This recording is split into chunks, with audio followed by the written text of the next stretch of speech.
देश के सबसे बड़े कास्टिंग डायरेक्टर मुकेश छाबड़ा।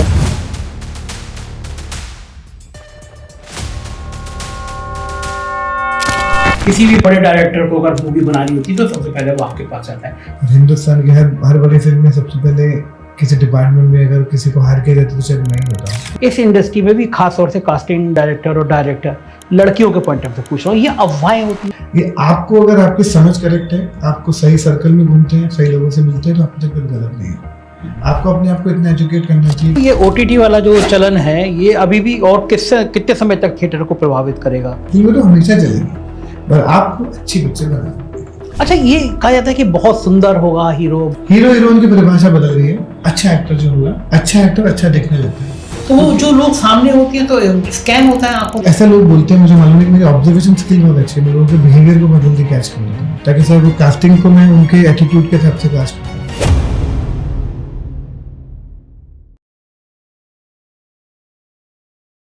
नमस्कार, मैं हूं संजय शर्मा। आप देख रहे हैं 4PM न्यूज़ नेटवर्क। आप अगर पिक्चर देखते हैं, मूवी देखते हैं तो आपको बहुत चमकते चमकते चेहरे दिखाई देते होंगे। कई सारे आपके ऐसे फेवरेट होंगे जो आपको उन चेहरों को देख के ही आप मूवी देखने चले जाते होंगे। लेकिन आपको पता है उन चमकते हुए चेहरे के पीछे एक चेहरा और होता है, और कई मायनों में आप बहुत बड़े बड़े जिन नामों को देख रहे होते हैं उनको इस मुकाम तक लाने के लिए एक शख्स ने मेहनत की होती है। मैं बिना किसी बहुत ज़्यादा समय लिए एक देश के सबसे बड़े कास्टिंग डायरेक्टर मुकेश छाबड़ा जी से आपको मिलवाना चाहता हूं। मुकेश जी, बहुत बहुत स्वागत है आपका। मेरा बड़ा मन था, मैं आपके इंस्टाग्राम पे आपके फ़ोटो देखता था और बॉलीवुड के तमाम बड़े बड़े हीरो हीरोइन के संग आप बहुत स्टाइल में आप भी हीरो नज़र आते थे। मैं ये जानना चाहता हूँ कि आप कुछ जो सफ़र है वो इतना आसान नहीं है। जिस मुकाम पे आज मुकेश छाबड़ा को लोग देखते हैं वो इतना आसान नहीं है। आप खुद अभिनेता भी बनना चाहते थे, आपने पिक्चर भी डायरेक्ट की, और अब आप देश में किसी भी बड़े डायरेक्टर को अगर मूवी बनानी होती है तो सबसे पहले वो आपके पास आता है।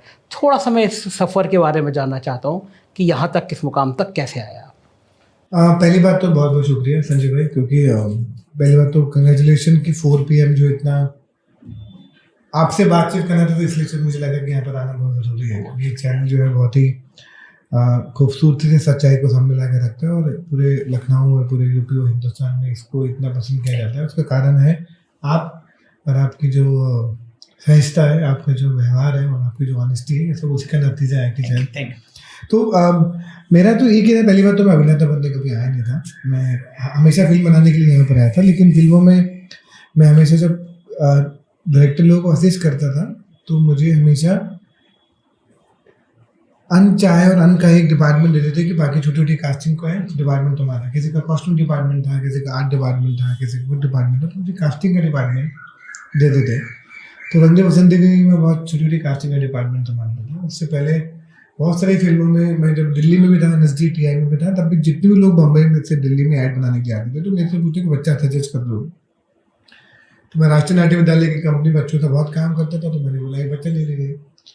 तो मुझे नहीं पता था कि कोई जॉब होता है। अगर आप मुझसे पूछेंगे कि मैं एक फिल्म बना रहा हूँ तो मुझे कुछ रिकमेंड कर दो, तो मुझे बोला कि हाँ आपको इसको ले लो, ये अच्छा है। ये चेहरा आपके स्टूडियो में अभी 5 लोग बैठे हैं, मुझे लगता है उसका चेहरा कहाँ पर रहता है, ये कॉन्स्टेंटली मेरे दिमाग में चलता रहता है। जब असिस्टेंट डायरेक्टर था तब भी लोगों ने मुझे ये काम देना शुरू किया, तो बस बहुत मुश्किल था क्योंकि लोगों को शुरू में समझ में नहीं आता कि क्या काम है। तो जब मैं ED था तो मुझे कास्टिंग डिपार्टमेंट संभालने का काम मिला, जिसमें नाम जो ED का आता था। जब उसमें धीरे धीरे करते करते जब लोगों को समझ में आया तो मुझे लगा कि यार ये बहुत इंटरेस्टिंग प्रोफेशन हो सकता है। तो ड्यूरिंग रंगे बसंती के टाइम मुझे रियलाइज़ हुआ, रामवीर सर ने भी थोड़ा रियलाइज़ कराया कि कैसे डिपार्टमेंट बहुत इंटरेस्टिंग है। देश में इस डिपार्टमेंट को लोग सीधे से नहीं लेते हैं, हमें नए कलाकारों की जरूरत पड़ती है। तो वहाँ से मैं फिल्मों में एज एन ED करता था, लेकिन मुझे मेरा जॉब होता था सिर्फ कास्टिंग संभालने का। तब भी मैं कास्टिंग डायरेक्टर नहीं था, तो इतनी फिल्मों में ED करता था तो मेरी कास्टिंग, लेकिन धीरे धीरे करके फुल टाइम एक जॉब बन गया। लव आजकल हैपन, तो चिंटू हैपन, अमल हैपन, तो बहुत सारी फिल्में हुई जहाँ पे मुझे कास्टिंग डायरेक्टर का काम करने का मौका मिला, जो पहली बार ही। उससे पहले हमारे देश में तिग्मांशु धूलिया, इन लोगों ने बहुत कमाल की कास्टिंग करी है, जिन्होंने मैंडेट क्वीन और बहुत से नाम किए, लेकिन वो भी तब एसोसिएट डायरेक्टर थे। फिर उनको कास्टिंग क्रेडिट मिला। उसके बाद ये सिलसिला बिल्कुल बंद रहा। तो फिर उसके बाद जब दोबारा ये शुरू हुआ तो फिर मैंने धीरे धीरे इस जॉब को और सिंसियरली करना शुरू किया और फिर गैंग्स ऑफ वासेपुर है। जब एक बार गैंग्स ऑफ वासेपुर दुनिया ने देखी, तो उससे पहले 20-30 फिल्में जो करी थी शायद वो किसी को उतना इम्पैक्ट कास्टिंग का नहीं समझ में आया, लेकिन गैंग्स ऑफ वासेपुर की वजह से बहुत से नए चेहरे आए, तब शायद ये पूरी कहते हैं ना किसी एक जॉब को स्टैंप लग गया हो, किसी पूरे समाज का एक साथ ही कुछ कलाकारों का मंडी आई है, तो वहाँ से शुरुआत हुई और करते करते करते करते आज आपके सामने है। और हिंदुस्तान की हर बड़ी फिल्म में सबसे पहले किसी डिपार्टमेंट में अगर किसी को हायर किया जाता तो शायद मैं ही होता हूँ। प्रोड्यूसर के पैसे आ गए, डायरेक्टर आ गया, राइटर स्क्रिप्ट दे दी, उसके बाद एक ही आदमी फिल्म के अंदर आता है, वो मैं, चाहे वो नया टैलेंट चाहिए हो, चाहे स्टेबल एक्टर चाहिए हो, या कम्प्लीटली न्यू हो, जो मिक्स तो करते करते। और आज लगभग कुछ 350 से ऊपर पिक्चर कर चुके हैं, 100-150 और 150 से ऊपर शो कर चुके हैं, जिसमें आप जितने बड़े शो देखेंगे, चाहे फैमिली मैन हो, चाहे दिल्ली क्राइम हो, फैमिली 1, 2, चाहे फर्जी हो, चाहे महारानी हो, चाहे स्कैम हो, चाहे स्कूप हो, आप जिस शो की बात करोगे हमारे, जो फिल्म जितनी भी बात करेंगे आप, चाहे सिकंदर जो आज रिलीज हुई है वो भी, चाहे आप उसकी बात करें, चाहे पुरानी हो, वासीपुर हो, काय पोचे हो, कहते हैं जितनी फिल्मों का आप नाम ले, चाहे दंगल हो, चाहे चिल्लर पार्टी हो, चाहे डीडे हो, चाहे अभी रामायणा बन रही हो, चाहे हाउसफुल हो, चाहे बागी हो, चाहे लैला मजनू हो, चाहे रॉकस्टार हो, तमाशा हो, हाईवे हो, जितनी फिल्मों के बारे में आप बात करोगे तो सबके अंदर हम पार्टी उसके हिस्से रहे हैं। बहुत अच्छा लगता है कि इन सब फिल्मों का हिस्सा हर डायरेक्टर साथ में काम करना चाहता है, और ये बहुत खुशकिस्मती है। मुकेश भाई 12th के बाद में ना आदमी का मन होता है, माँ बाप 12th से ज़्यादा 12th फेल भी मुझे आता है, इसलिए 12th के बाद मन करता है आदमी का, मतलब माँ बाप का लगता है कि बेटा इंजीनियर बन जाए, डॉक्टर बन जाए, बच्चे भी लाइन लेने लगते हैं। तो ये फिल्मों का कीड़ा जो है कि फिल्म इंडस्ट्री में जाना है, आई थिंक मेरे पिताजी की तरफ से आया है। मेरे घर में ऐसा कुछ प्रेशर नहीं था कि डॉक्टर इंजीनियर बनना है। मेरे पिताजी शायद एक साधारण मतलब एक सरकारी नौकरी करते थे government of India press Delhi में, लेकिन वो गाने के बहुत शौकीन थे। उन्होंने मेरी जो बड़ी दीदी है उनको गंधर्व महाविद्यालय में संगीत सीखने के लिए वहाँ भी डाला था, और मुझे राष्ट्रीय नाट्य विद्यालय की टीआई में आया था, स्टूडेंट समर वर्कशॉप भी कराया था। उन्होंने बोला था कि बेटा देख इतने पैसे तो है नहीं, सबसे सस्ता जो एक चीज़ है वो है 50 रुपये की वर्कशॉप। दुनिया में सबसे सस्ता जो किसी चीज़ को सीखा जा सकता है वो है नाटक, लेकिन उसको सीखने की जो इच्छा होती है वो सबको सिखाना है। तो बस वो नाटक करने की उम्मीद से घुसे थे, वहाँ से फिर वो कीड़ा जो है वो पूरा का पूरा फिल्मों की तरफ, नाटक की तरफ चला गया। उसके बाद ही तो पढ़ाई उसी आसपास रही, श्री राम तक गए, राष्ट्रीय नाट्य विद्यालय रहे, तो सब उसी आई थिंक पिताजी का बहुत बड़ा हाथ है कि उन्होंने हमें 94-95 में समर वर्कशॉप में डाल दिया था, राष्ट्रीय नाट्य विद्यालय की संस्कार वर्कशॉप, जिसके बाद उसी कंपनी में हमने पढ़ाई खत्म करने के बाद नौकरी किया। आई थिंक उसी कंपनी में नौकरी की। कितने रुपए की शुरुआत की? पहली नौकरी वही थी एनएसडी की कंपनी। आई थिंक वही नौकरी थी, 8,000 रुपये सैलरी थी। अच्छा, तो वो मैक्सिमम मेहनत करने के बाद 12-13 तक तो पहुंच गए थे। 12-13 सोचो ये इतनी कम स्कॉलरशिप, इतने कम पैसे पे जिस बच्चे को सिखा रहे हैं वो सबसे बड़ा करोड़पति अरबपति आदमी हो जाएगा। अरबपति बनना है अब आपके साथ। वही जो पता है कि बताते नहीं अपनी आमदनी, इसीलिए मैं धीरे धीरे उधर की तरफ ला रहा था कि नहीं आप ले आइए अपनी नजर भी हो जाए। ऐसा नहीं है, चैट जीपीटी में मैंने पूछा कि मुकेश छाबड़ा की आमदनी, तो उसने बताया कि करोड़ों में। ग्रोक से पूछना ऐसे में भी लिखूं क्या? ऐसा आता है कि तो चैट जीपीटी नहीं है, उसमें ऐसे लिखने से आ जाते कि पैसे कैसे कमाए जाते भी बता दो। उसने कहा है कि मुकेश छाबड़ा को सीख लो, पैसे कैसे बरसते हैं। मुझसे एक जने ने बहुत आपके बारे में बातचीत हो रही थी, बड़े अच्छे डायरेक्टर हैं। उसने कहा कि मुकेश छाबड़ा जब सुबह उठते हैं और जिस समय तक हम लोग उठ के तैयार हो रहे थे, तब तक मुकेश छाबड़ा 10-15 लाख रुपए रोज कमा चुके थे। तो मुझे लगा कि लोग इस दुनिया में ऐसे भी होते हैं, लेकिन आज पता चला कि इतनी कम पैसे में जिंदगी शुरू करके एक थिएटर की नाटक नौकरी करके। मुकेश भाई जब यहाँ पे आए थे, लोग कहते हैं अब तो बाकी लोग संघर्ष कर रहे हैं, आपका जीवन में उतना संघर्ष वाला था? बहुत है।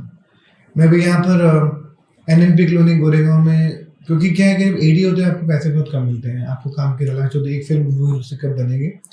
तो मैं 8 लोगों के साथ यहाँ पे रहता था एक कमरे के अंदर। मेरे को भी एक कमरे में 8 लोग मतलब कमरा इससे भी आधा होगा, 10 बाई 10 होता है। वहाँ पे NNP कॉलोनी गोरेगांव में मैं, मेरे दोस्त धीरू, विकी, अमित, मामा, बहुत सारे लोग उस कमरे में रहते थे।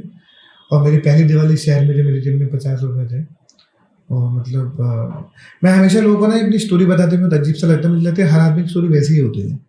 बस हम थोड़े जैसे हम थोड़े पॉपुलर हो जाते हैं तो हमारी कहानी बहुत इंस्पिरेशनल है, लेकिन उनकी सबकी सेम है।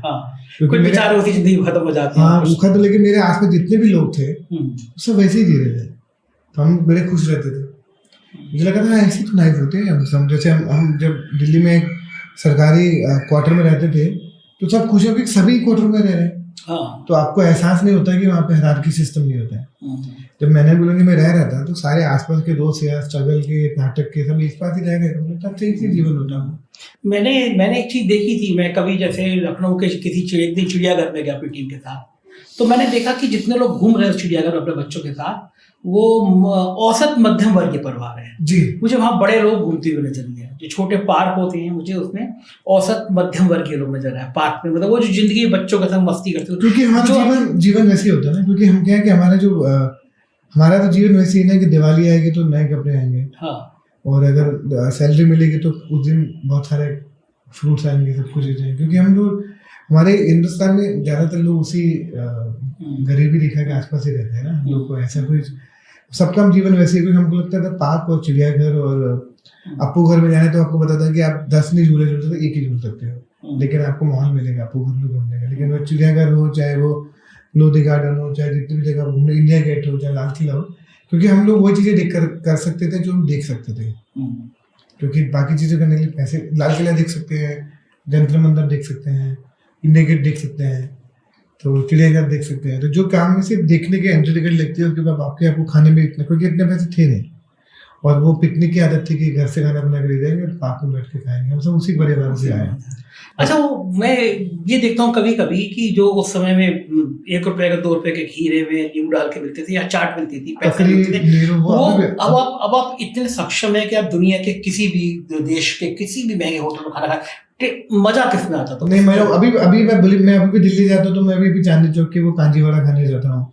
अगर मैं लखनऊ जाऊंगा तो मैं खाने की चीजें की जगह मुझे वही मजा आता है, क्योंकि मुझे हमेशा लगता है कि आप काम से बड़े होते हो, लेकिन अब अपने को जीवन जीने का तरीका नहीं बदलना चाहिए जिससे आपको सुखी और खुश मिले, क्योंकि उसी वजह से तो अब शायद यहाँ बैठे हैं। तो अगर आप खाने की चीजें, मैं अभी भी वो, अगर मुझे जहाँ भी चीजें मिले, मैं अभी भी लखनऊ हो, चाहे दिल्ली हो, या चंडीगढ़ हो, या राजस्थान हो, मुझे जहाँ जगह भी जो जगह मैं खाता हूँ वैसे ही खाता हूँ। उसके लिए अभी मैं इतना कैलकुलेट करके जिंदगी को नहीं जीता हूँ। ये बड़ा ईश्वरी कृपा है कि आप नहीं उस जिंदगी को, ना लोग उससे फर्ज आते हैं। नहीं, वो एक्चुअली वो मुझे लगता है कि वो फर्ज से आप अगर आपने अपने को बदल दिया तो फायदा क्या हुआ आपकी जिंदगी की ग्रोथ करने में? आपको अपने काम में बदलना चाहिए। इंसानियत आप जैसे हो वहीं से देखो कि आप जिंदगी में मिडिल क्लास फैमिली से आए हो, आपके संस्कार, आपका कल्चर वही रहना चाहिए। आप ग्रो करते हो एक काम के हिसाब से, एक लोगों के साथ रहना। लेकिन है कि अगर मैं जिनके साथ घूमता था उनके साथ भी घूमता हूँ, जो आज नए जो टॉप में उनके साथ भी घूमता हूँ, उसका मतलब ये नहीं है कि मैं उनको छोड़ दूँ उनके साथ घूमूंगा। बात है मैं सबके साथ रहना चाहिए। तो वो मेरा खाने का टेस्ट वही है, क्योंकि उसी टेस्ट की खुशी की वजह से मैं काम कर पा रहा हूँ। मेरे लिए वो टेस्ट ही खत्म हो जाएगा तो शायद सब कुछ मिलना बंद हो जाएगा। मैं आपके ऑफिस जब पहली बार गया तो मैं बड़ा हैरान था, क्योंकि बाहर पार्क के आपके ऑफिस के सामने जितनी जगह थी, सबने मुझे नौजवान लड़के लड़कियां हाथ में फाइल लिए हुए हैं। इतनी भीड़ देख के मैं बहुत चक्का था जब मैं आपके ऑफिस में उतरा, तो मुझे लगा कि इस मुंबई में देश भर के हजारों लड़के लड़कियां आंखों में उसी तरह सपने लेके आते हैं जिस तरह सपने लेके आप आए थे। हैं तो उम्मीद थी कि मुकेश हावड़ा एक बार मिल लें, एक बार वो ऑडियो ले लें। तो आप ये कैलकुलेट कैसे कर लेते हैं, या फिर जिनको आप प्रोजेक्ट करते हैं तो उनको लगता होगा कि आपको कि कितना दर्द होता होगा उनको, ये कैसे? एक्चुअली बहुत रिस्पॉन्सिबिलिटी फील होती है। बहुत सारे लोग उस उम्मीद से देखते हैं और उनके होपफुल है, लेकिन मेरे काम की कुछ एक लिमिटेशन है कि मुझे जो स्क्रिप्ट के साथ जो सही है मैं उसी को कास्ट कर पाता हूँ, क्योंकि मैं कलाकार नहीं ढूंढता हूँ, मैं अपने कैरेक्टर ढूंढता हूँ। अच्छा एक्टर तो बहुत सारे अच्छे एक्टर होते हैं, लेकिन मेरी फिल्म में वो करेक्ट नहीं है तो फिर मतलब नहीं है। तो मैं बहुत जब उन लोगों को मिलता हूँ तो मुझे बुरा भी लगता है कि मैं काश इन सब के लिए कुछ कर पाऊँ, क्योंकि लिमिटेड काम है और इतने सारे लोग हैं जिस निगाहों से वो मुझे देखते हैं। अगर मुझे लगता है इसलिए मैं उनसे रेगुलर मिलता रहता हूँ, रेगुलर अपनी मास्टर क्लासेस करता हूँ। मेरे ऑफिस में भी सबको मैंने बोला कि वॉक इन, किसी को रोको मत, क्योंकि मैं कोई नहीं हूँ किसी के सपनों को रोकने वाला। मेरे को जिसको आपको करना है सब कोशिश करो, अपने क्राफ्ट में काम करते रहो। और जिस उम्मीद अगर उन लोगों को मेरे अंदर कुछ उम्मीद नजर आती है तो ये मेरी जिम्मेवारी बनती है कि उनको उस उम्मीद में थोड़ा उनकी उम्मीद में खरा उतरूँ, उनको काम देने की कोशिश करूँ। और क्योंकि मैं जो कुछ भी हूँ वो नए टैलेंट की वजह से हूँ। ठीक बात। मेरा करियर तो किसी बड़े स्टार ने तो नहीं बनाया तो इन नए टैलेंट लोगों ने बनाया जिनकी वजह से मैं यहाँ पर हूँ। वो मुझे तो पता चला कि राजकुमार राव, पंकज त्रिपाठी, सुशांत राजपूत, सानिया मल्होत्रा, मृणाल ठाकुर, मतलब विकी कौशल, आप मतलब बहुत लंबी लिस्ट है, बार बार लिस्ट ये सब आपके हमारी फिल्मों के साथ आया है। चाहे जितने भी लोग आप देखें, जो भी आप देखते हैं, चाहे कोई दंगल से आया है, कोई मसान से आया है, कोई गैंग्स ऑफ वासेपुर से आया है, ये सारी खोज आपकी है। कोई खाए पोस्टे से आया है, तृप्ति डिमरी लैला मजनू से आए। ये जितने भी लोग आप देखते हैं फिल्मों में आजकल, जब भी देखते हैं, सब हमारे आज तक जो भी मिलता है, चाहे वो शुभ्रा धूलीवाला भी क्या देखे तो रमन नागम भी लेकर आए थे, आप जिसका भी आप नाम लेंगे वो कहें, चाहे वो जयदीप अलावत और रॉकस्टार भी लेकर आए थे बहुत पहले, राजकुमार को खाए पोचे और गैंग्स ऑफ वासेपुर और शाहिर, ये सब सुशांत सिंह राजपूत जयकार। तो आई थिंक ये सब जो है ना, ये उस फिल्म के हिसाब से हमने सही वक्त पे उनको कास्ट किया, क्योंकि हम हमेशा किसी को ये बोलते हैं कि मैं फिल्म के लिए कास्ट कर रहा हूँ, और कौन जिंदगी किसकी कहाँ जाती है वो तो ऊपर वाला बता सकता है। ठीक बात है। लेकिन ऐसे बहुत सारे लोग हैं, बार बार उन लोगों का नाम, बहुत लंबी लिस्ट है। हाँ, नहीं नेचुरली ब्लैक वारंट में भी रिसेंटली अनुराग ठाकुर भी होगा, अभी परमजीत चीमा भी होगा, विजान कपूर भी होगा। ऐसे लिस्ट जो है वो हर फिल्म के साथ 2-2, 3-3, 4-4, 8-8, 10-10 लोग नए आते रहते हैं। तो आपको ये जैसे ये कहानी मिली, आपने कहा वो हर कहानी आप पहले खुद पढ़ते हैं, पूरी पढ़ते हैं? पढ़ना पड़ता है, क्योंकि डायरेक्टर सवाल पूछ लेते हैं ना इस तरह का। तो वो जो लोग सामने होते हैं तो स्कैन होता है आंखों में 24 घंटे कॉन्स्टेंटली रिकॉर्डिंग होते रहते हैं कि वो ऐसे साइड बैठ के मुझे क्यों देख रहा है, वो स्माइल क्यों कर रहा है, वो सपनों क्यों मुझसे देख रहा है मुझे इस वक्त, कि शायद यहाँ पे जाना चाहिए, मुझे भी जाना चाहिए, उसके मन में ये सवाल चल रहा है। तो ये कॉन्स्टेंटली सवाल लोगों के चेहरे पे रिकॉर्ड होते चले जाते हैं।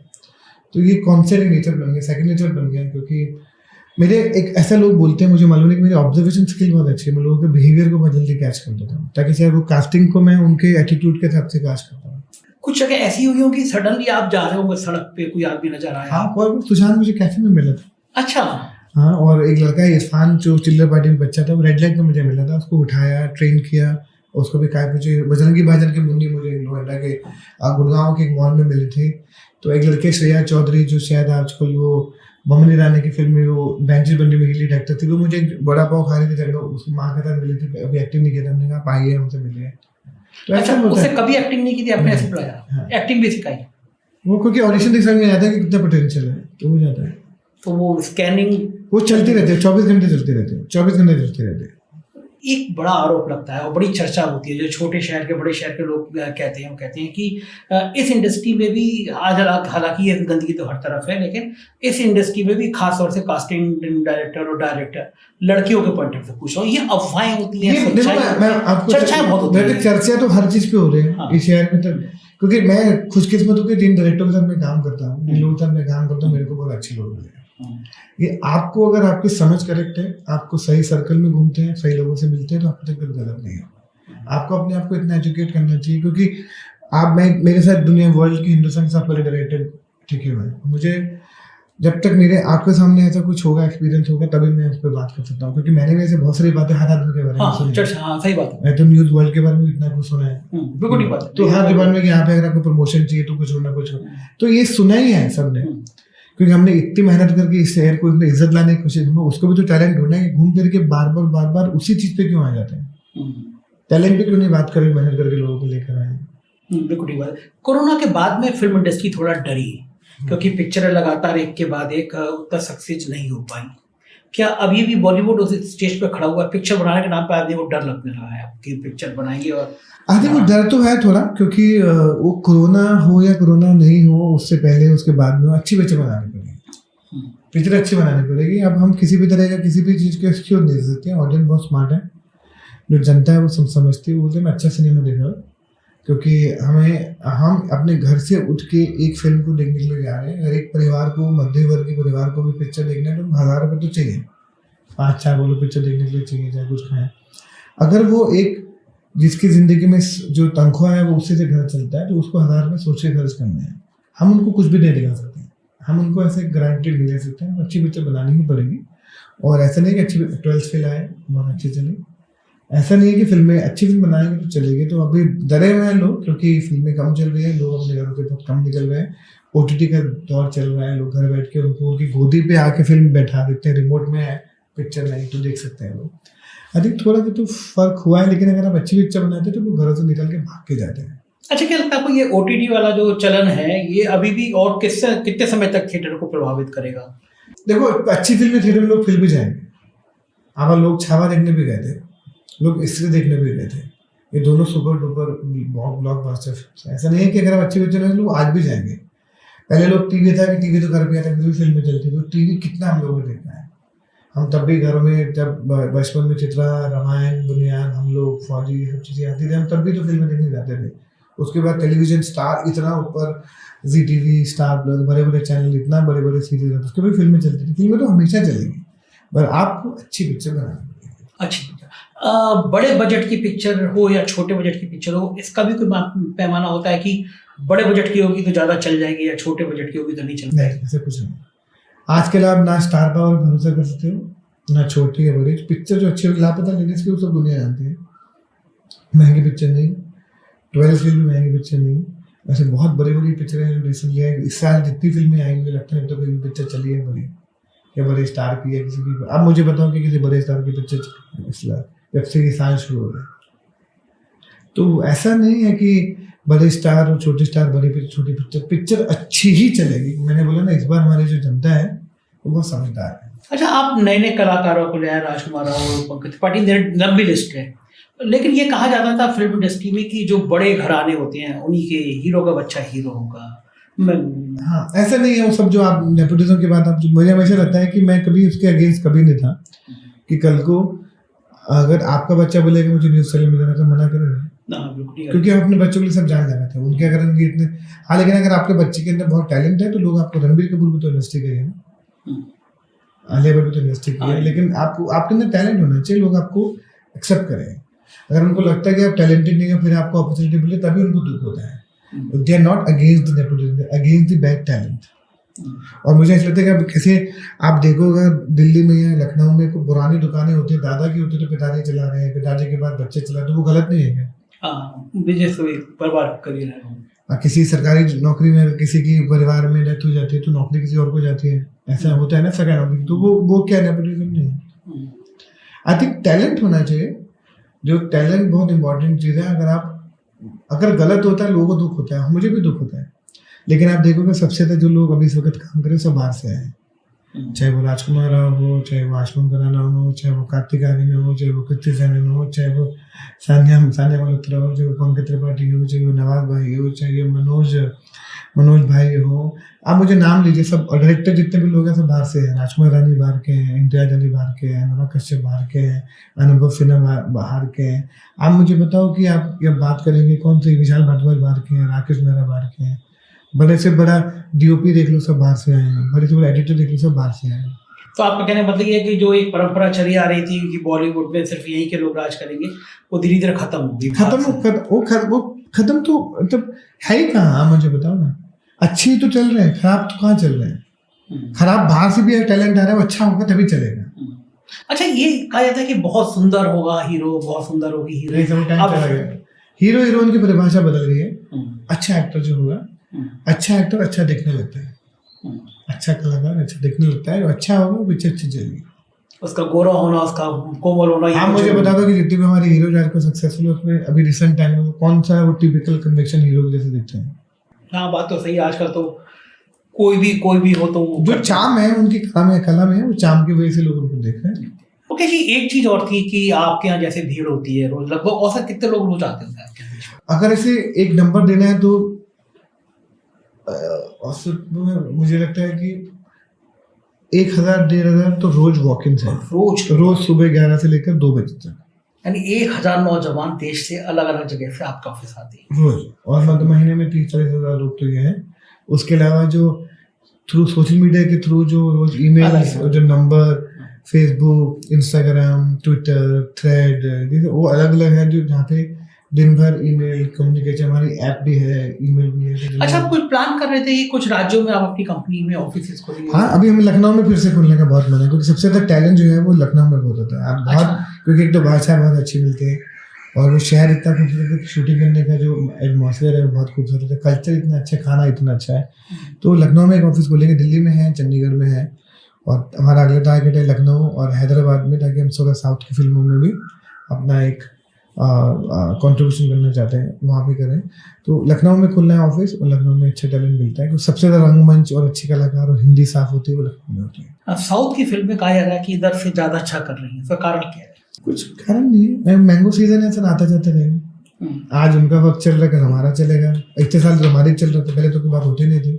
लेकिन ये लाइन बटी हुई है ना पॉलिटिक्स की तरह कि नॉर्थ और साउथ, और लोग मान रहे हैं कि सर ये लोगों ने डाला ना, पर है तो फिल्म इंडस्ट्री ना। कहीं की भी चले फिल्म चले, फिल्म इंडस्ट्री हमारी तो चल रही, हिंदुस्तान तो हमारा ही है। हमने बातें कर करके उसको अलग बनाया, अलग कैसे हो गया? फिर आप बोलो, या तो आप बोलो कि देश भी हमारा नहीं है, हिस्सा भी हमारा नहीं है, तो तेरा मेरा आपने किया है। फिर तो फिर आपको तो बोलना चाहिए कि साउथ वाले हमारा है, हिंदुस्तान का हिस्सा नहीं है, हम एक ही तो इंडस्ट्री के लिए। ठीक बात है। जो 1000 लोग आते होंगे, 30,000 लोग अगर मैं औसत जोड़ लूँ महीने में, इनमें से कितने लोगों को काम मिल पाता हो? 1% से भी कम।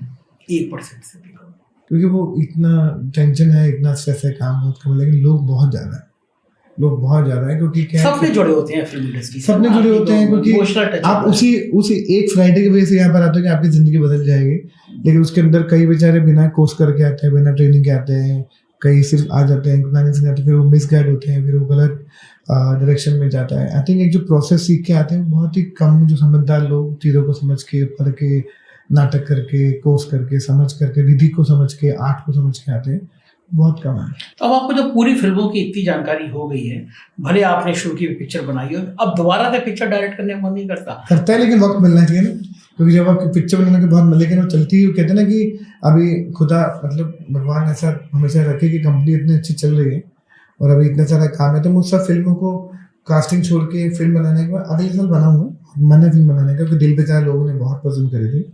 आई थिंक उस वक्त सबसे बड़ी हिट OTT पे जो भी फिल्म हुआ था, वो पूरा हॉटस्टार भी क्रैश हो गया था, वो दिल बेचारे की वजह से ही हुआ था। फिल्म बनाएंगे, दोबारा बनाएंगे और बहुत बनाए, लेकिन अभी जितना काम अभी चल रहा है, अभी हमको जो 40-50 प्रोजेक्ट में हमको खत्म करने हैं, वो एक साल पूरे आराम से करेंगे, उसको पसंद है। अच्छा, आपसे पूछा जाए कि जितने लोग आपने हीरो लेके आया, आप जितना तलाश की, उसमें सबसे दिल के कोने के अंदर तो सब मेरे बच्चे हैं ना। हाँ, ये जवाब नहीं देते ना लोग, तो ये ना क्योंकि नहीं जवाब मैं हमेशा बोलता हूँ कि मुझे हमेशा सुशांत हमेशा एक स्पेशल कॉर्नर उसके लिए रखा है दिल में, हमेशा रहेगा। राजकुमार है, मतलब भाई की तरह ही है। ऑफकोर्स विक्की बहुत प्यारा है। आई थिंक सब बहुत ही दिल के करीब होते हैं, क्योंकि यही आपने उस फिल्म के साथ उनके इतने रिश्ते जुड़े आते हैं, आपके साथ काम करते हैं, आप एक बार मिलते हो तो फिर एक आपका रिश्ता बनता चला जाता है। वो रिश्ता एक बड़े भाई छोटे भाई का बन जाता है, फिर एक मेंटोर और दोस्त का बन जाता है, फिर बेस्ट फ्रेंड का बन जाता है। तो ऐसे बहुत सारे स्पेशल। सुशांत की डेथ के बाद मैंने बड़े इमोशनल आपके आप भावुक हैं बहुत ज़्यादा। आपके ऑफिस में मैंने देखा, और मैं आपकी पोस्ट में देखता हूँ, आपने डीपी में भी अपनी माता जी की फोटो लगा रखी है। और मैंने पहला ऑफिस देखा मैंने आपका जब मैं गया तो वहाँ पे एक माता जी का फोटो और एक दिया जलता हुआ, तो मुझे बड़ा अच्छा लगा। और आपके कमरे में भी माता जी के इतने सारे फोटो। हाँ, ये सब कुछ थे मेरे लिए। आई थिंक माँ से बड़ा कुछ होता नहीं। माँ अगर कोई आदमी बोले कि मेरी जिंदगी में मेरा काम, मेरी गर्लफ्रेंड, मेरा जो सब माँ से पहले, माँ के 10 होने के बाद भी, उसके बाद 11वां 12वां नंबर पे दुनिया आनी चाहिए। पहले 1 से लेकर 10 तक माँ ही होनी चाहिए। वो माँ ही है मेरी ज़िंदगी में, जो शायद मैं अभी कल परसों भी सोच रहा था, मैंने वो डाला कि मुझे अकेला छोड़ के चली गई, लेकिन जब इतनी हिम्मत देकर गई है कि बेटा करता है। लेकिन माँ से बड़ा कुछ है नहीं, और आई थिंक वो उससे बड़ा होना भी नहीं चाहिए। तो मैं जब लोगों के बातें के बारे में सुनता हूँ कि अरे यार मैंने माँ से आज बात नहीं करी, माँ से, मैं बोलता कि भाई तुम खुशकिस्मत हो कि तुमने बात नहीं करी, मैं तो बात कर ही नहीं सकता हूँ अभी। लेकिन वो भावुक होना जिंदगी में अच्छा होता है या खराब होता है? बहुत अच्छा होता है, क्योंकि अब अगर आप जेन्युइनली भावुक हैं और आपकी लाइफ इमोशनल है, तो कभी भी आप धोखा नहीं खाएंगे। आप थोड़ा धीरे चलेंगे, क्योंकि मैंने सुना है कि चालाक लोग जल्दी आगे बढ़ते हैं, भावुक इमोशनल लोग थोड़ा बार बार हर्ट होते से रहते हैं, तो उनके रास्तों में हर्ट होते हैं, फिर हर्ट होते हैं, फिर हर्ट होते हैं, फिर हर्ट होते हैं, लेकिन वो सक्सेसफुल हो जाते हैं। आप पहले इंसान है। लोग कहते हैं कि भावुक होना बड़ा बेवकूफ़ी भरा होता है, लोग बेवकूफ़ बना देते हैं। नहीं सर, ऐसा होता तो शायद मैं यहाँ बैठा नहीं होता। मतलब मैं अगर आपको बताऊं कि अब जब भी आश्वन से बात करेंगे वो भी बहुत भावुक है, अगर आप विक्की से बात करना वो कितना भावुक है, अभी आप राजकुमार के साथ रहना कितना भावुक है। सर भावुक होना एक बहुत अच्छा, आपको भगवान ने इनबिल्ट कर दिया, आप उसको कैसे चेंज करोगे? कितनी भी एक्टिंग कर लो, गंदी एक्टिंग कर लो, ना भावुक होने की कैसे कर लोगे? अब आप भावुक नहीं है क्या? आप कितनी भी अच्छी एक्टिंग कर लो, फेस बना लो, लेकिन आपको पता है आपका दिल एक बार 2 बार 3 बार 4 बार, आपको पता है घर जाके आपको पता है कि आपकी हालत खराब है। मुकेश जी का इंस्टाग्राम देखूं, मुकेश जी के स्टाइल देखूं, तो उसमें एक हीरो नजर आता है। मैं तो सोचता था आज भी आपको कैप हैट लगा के आएंगे, आपकी पहचान बन गई है, स्टाइलिश कपड़े आपकी पहचान बन गई है। मतलब आपके फोटो जब भी देखता हूँ तो मुझे लगता है कि आप किसी शूटिंग में ही होंगे। तो आपको इतना ग्लैमरस रहना मुझे एक्चुअली शुरू से दिल्ली में भी था तो भी था ना, मुझे हमेशा अच्छा लगता था यार होना। मुझे ऐसा लगता है कि जो हमेशा एक कहा जाता है नहीं, थोड़ा अपना ध्यान रखना चाहिए ताकि आप दूसरों का भी ध्यान रख पाओ। जब आप खुद का ध्यान नहीं रख पाएंगे तो दूसरों का कैसे ध्यान रखेंगे। तो मुझे अच्छा लगता है, मुझे अच्छा लगता है कि मुझे glasses, hats, accessories, watches, shoes जो बचपन में नहीं कर पा रहा था, पैसे नहीं थे, हर चीज़ घूम फिर के पैसों पे आ जाती है ना जो आपके पास तो आज मैं वो सब चीज़ें कर लेता हूँ जो मेरे बचपन के सारे शौक थे कॉलेज के, वो साथ इनको बस थोड़ा फिट हो रहा है वापस, वो फिट हो रहा है। बाकी तो मुझे बहुत अच्छा लगता है मुझे तैयार होना। हाँ, वो फोटो बड़े अच्छे आते हैं आपके, वो मुझे बहुत अच्छा लगता है तैयार होना। मुझे लगता है कि अच्छी फीलिंग आती है, आपका दिन अच्छा लगता है कि आप सुबह आधा पौने घंटा अपने ऊपर वक्त गुजार रहे हैं जाने से पहले, तो ना उठ के बैठ के कहीं भी चल गए उठ के। मुझे बड़ा अजीब लगता है कि लोग 5 मिनट भी नहीं देते अपने आप को तैयार होने में। आप कितनी देर रहते हैं? मैं आराम से आधा पौना घंटा, मैं आधा पौने घंटे पहले उठ जाता हूँ। मैं देखता हूँ लोग किसी भी उसमें आपको पैसे नहीं लगते हैं, आपको अपना हाइजीन ध्यान रखने के लिए अच्छे से कंघे करने में, अच्छे से कमीज प्रेस करने में, अच्छे से जूते पॉलिश करने में वक्त नहीं लगता है। थोड़ा अपने को ध्यान देना बहुत ज़रूरी है, क्योंकि जिस फीलिंग के साथ घर से बाहर निकलेंगे ना, उसी फीलिंग के साथ घर जो पूरा दिन जो है ना आपका वैसे जाए। अच्छा, वो फिल्म इंडस्ट्री में आओ और पार्टी में जाओ, फिर हाथ में जाम न छलकाओ, ये सब बातें बड़ी अजीब सी लगती हैं। और मैंने देखा, ऐसा बिल्कुल भी नहीं, मैंने पढ़ा मुकेश हावड़ा, ये सब पढ़ा है सर। मैं आपको बताऊं ये बहुत अजीब लगेगा। मेरा क्लोज फ्रेंड राजकुमार, विकी कौशल, आयुष्मान खुराना, आप इन लोगों में से कोई भी मदिरा पान या किसी तरह का स्मोकिंग कोई नशा नहीं करता है। ये बिल्कुल गलत है कि इंडस्ट्री में सब यही, ऐसा बिल्कुल भी नहीं है सर। ये आपकी पर्सनल चॉइस है, मैं भी कभी नहीं करता हूँ, आप किसी से भी पूछ सकते हैं। आयुष्मान को देखो, उसने आज तक नहीं, राजकुमार को देखो सर, राजकुमार को आप मिलेंगे कभी आपको मालूम चलेगा कि वो सोमवार का व्रत भी रखता है, अपने साथ छोटी सी भगवान जी की मूर्ति लेके चलता है, हर जिस होटल में ठहरता है वो पहले मंदिर सेट करता है। अच्छा, तो ये शूटिंग में भी लेके जाता है होटल का, तो ये बहुत से आपको मालूम नहीं है, ऐसा नहीं। आप विकी कौशल को भी देखो पाते हैं, ये जो कहानी हमने जो फिल्मी मैगजीन में जो पढ़ी हुई है ना, वैसे सच्चाई नहीं होती कि जो एक्टर होता है वो बहुत सच्चाई नहीं होती है, बिल्कुल वैसे सच्चाई, मेहनत वाले होते लोग और जो करते हैं, मतलब उनकी भी मुझे मेरा उनकी पर्सनल चॉइस। हाँ, वो करना ना करना किसी करना वो अच्छा बड़ा मुश्किल है। अच्छा, वो हम किसी के आपके अपने ऊपर है कि आपको ये थोड़ी ना पता अगर हम उस तरह की सिगरेट और वो शराब नहीं पीते तो हम खराब इंसान है, बहुत अच्छे इंसान है। बिल्कुल ठीक बात है, अपने मान। अच्छा, भावुक जो होता है इंसान, वो थोड़ा स्मार्ट होता है, थोड़े कपड़े अच्छे पहनते हैं, उसको प्यार बहुत जल्दी होता है, कई बार होता है। मुकेश हावड़ा की जिंदगी में कभी प्यार हुआ? हाँ बिल्कुल। कितनी बार हुआ? प्यार तो रोज मुझे अपने काम से रोज होता है। मैं दार्शनिक बातें नहीं कर रहा, मैं एक खूबसूरत लड़की के प्यार की बात कर रहा हूँ। नहीं, मुझे दिल्ली में आप रहे होंगे उस दौर में, जवानी के उस दौर में। नहीं सर, होता है बिल्कुल। प्यार में मुझे प्यार हुआ, एक बार बहुत अच्छा वाला प्यार हुआ, बहुत अच्छे से दिल भी टूटा। 2 बार दिल बहुत अच्छे से टूटा। अभी भी मैं प्यार में हूँ। वाह। अभी मैं तीसरी बार भी प्यार में हूँ। अच्छा है और बहुत ही अच्छी फीलिंग है। प्यार में होना अच्छी फीलिंग है। प्यार में होना अच्छी फीलिंग है, तो होना भी चाहिए सर। आप, मुझे लगता है जब प्यार में होते हैं ना, आपका फोकस भी अच्छा होता है। अच्छा, और जब प्यार में दिल टूटता है तब आपका फोकस बिगड़ जाता है। अच्छा, आपका जब पहली बार दिल टूटा था, आपने उस समय क्या किया? कुछ नहीं सर, बहुत डिप्रेस था, बहुत लो था, और एक रोए थे आप? बहुत ज्यादा रोए थे। कितने दिन तक रोए थे? यहाँ पे नंबर तो दिन तो नहीं यार, मतलब महीनों में तक, महीनों तक चलते थे सर। ब्रेकअप ऐसी चीज नहीं है, ऐसे लोग बोलते हैं कि मूव ऑन हो जाए, मूव ऑन कोई नहीं होता सर। आप अच्छे ब्रेकअप से और किसी के जाने के दुख से कभी उभरते नहीं हो। अच्छा, बताइए कि जब पहला प्यार फिर ब्रेकअप होता है तो बहुत रोना आता है, जब दूसरे प्यार से ब्रेकअप होता है तब भी उतना ही आता है, क्योंकि अगर आपकी इंटेंशन और आपकी प्योरिटी उस लेवल तक है तो हो सकता है सर, आपको दोबारा उतनी मोहब्बत होनी चाहिए। आप ऐसे नहीं कि उस पहले 100% मोहब्बत होती, फिर 90% होगी, 80% होगी। मोहब्बत तो बाप उतनी ही होगी सर। अच्छा, मोहब्बत की डिग्री को आप कम नहीं कर सकते। मोहब्बत उतनी होती है, दिल टूटने का पैमाना भी उतना होता है, उतना ही होता है सर। अच्छा, ये दिल जो टूटता है उसमें लड़के की ज्यादा भूमिका होती है, लड़की की ज्यादा भूमिका होती है? सर मेरे केस में मेरी भूमिका ज्यादा था कि मेरे को लगता है कि मैंने खुद अपने रिलेशनशिप को अच्छे से हैंडल नहीं किया। मैं किसी को ब्लेम नहीं करता हूँ, मैं हमेशा बोलता हूँ मेरी गलती। अच्छा, याद आती है आपको पहले दूसरे प्यार की? सर आपको नहीं आती है क्या? आप कॉलेज स्कूल की मोहब्बत की याद नहीं आती है? आप कैसे भूल सकते प्यार किया? मतलब आप सुनने के भूल जाओगे अपनी जिंदगी से? आपकी जिंदगी में जो चैप्टर चला गया ना सर, वो भुला नहीं सकते आप इग्नोर कर सकते हो, भुला नहीं सकते हो। मुझे तो लगता है कि आपकी बढ़िया कपड़े, हैट देख के लड़कियों को बहुत ज्यादा प्यार होता होगा। इस तरह की लड़कियां बहुत प्रपोज भी करती ये आपके चैनल की आप मोहब्बत में नहीं चला गया बोले बात करते मुझे लगा कि वो कपड़े पहने हुए एक नौजवान आदमी है जो किसी की भी तकदीर बदल सकता है। मुकेश छाबड़ा ने तकदीर ऊपर वाला बदलते हैं। हाँ, मतलब एक माध्यम बनाता है। तो वो बढ़िया कपड़े पहनने वाला, इतने ग्लैमर में रहने वाला, जो आदमी आपकी इंस्टाग्राम देख लेगा, देश का कोई बॉलीवुड एक्टर नहीं है, जो लोग कहते हैं जिसको फोन कर दोगे आप वो आपके लिए हाजिर है। तो फिर लड़कियां सोचती हैं काश मुकेश के साथ एक कप चाय का ऐसा कुछ नहीं होता। किसी अच्छा प्रपोज किया आपको इस तरह से जो आपने ना किया हो? बिल्कुल भी नहीं सर, हमने ऐसा कभी अपने आप को ऐसा एक्सेस ही नहीं दिया कि लोग ऐसे करें। आप अपने मैसेज में तो भेजते हो Mukesh I love you sir. नहीं भेजता सर, पता नहीं आपको बहुत ऐसे मैसेज आते हैं।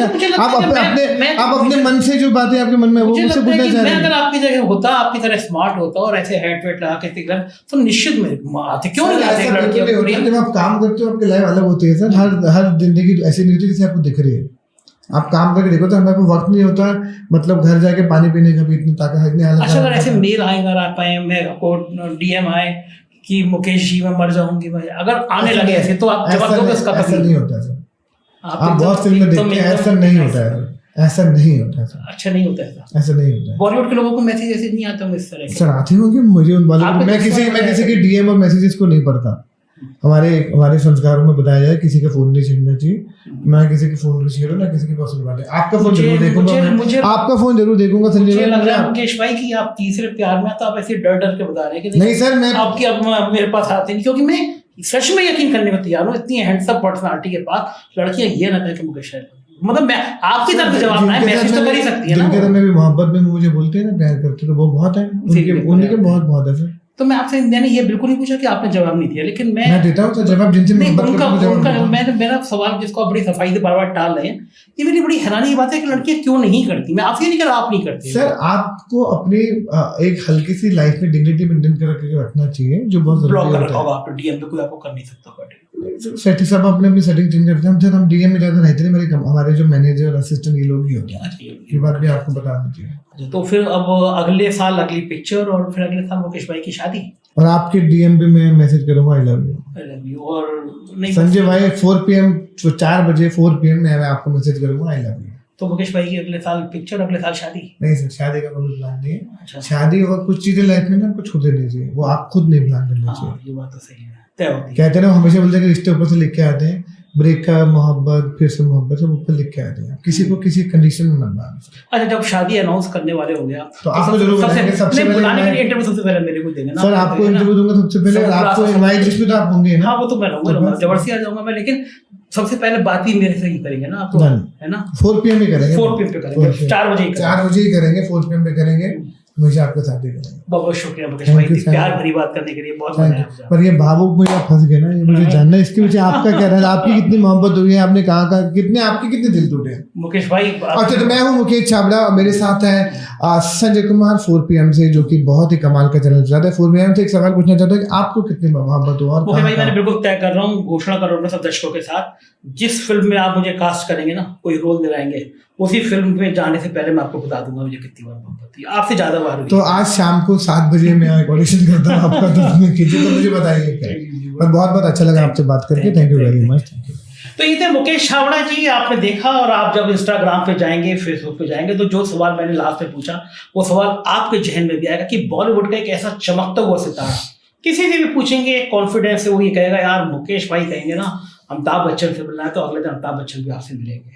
तो ये शख्सियत एक छोटे से शहर से दिल्ली में मेहनत, और आपने सुना जो सबसे प्यारी चीज़ मुझे इस इंटरव्यू में लगी, जो मैं हमेशा नौजवानों से कहता हूँ कि सपने देखना जरूरी है, लेकिन सपने देखने के लिए फिर आंखों से नींद का गायब हो जाना भी जरूरी है। एक छोटे से कमरों में 10 लोगों के साथ रहने का जब आपके अंदर हौसला आ जाए, तब कोई मुकेश छाबड़ा बनता है।